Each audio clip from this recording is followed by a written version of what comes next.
সবজি খিচুড়ি রান্না করতেছি। এখানে সবজির মধ্যে আছে হচ্ছে পেঁপে, গাজর, বটবড়ি, তারপরে মিষ্টি কুমড়া,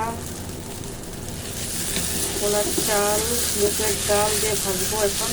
তারপরে হচ্ছে অন্য উপকরণগুলো দিব। ভালোভাবে চালটা কষানো হয়ে গেছে, এখন গরম পানি দিয়ে দিব।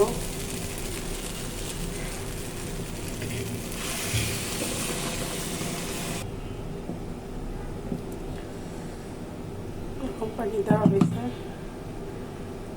তারপর পুরোপুরি গলে নাই এখনো, আর একটু ঢেকে দিতে হবে। সুন্দর একটা কালার আসছে, হয়ে গেছে। এখন একটু ঘি দিব। ঘি দেওয়ার পরে দেখেন খিচুড়িটা কিন্তু আমি লেটকা খিচুড়ি রান্না করছি। প্রতিদিনই তো মাংস দিয়ে ভুনা খিচুড়ি রান্না করি, লেটকাটা একটু কম করা হয়। তো এখন ধনেপাতা দিয়ে নামিয়ে ফেলবো। দেখেন আমার খিচুড়িটা কত সুন্দর হয়েছে, মাশাআল্লাহ।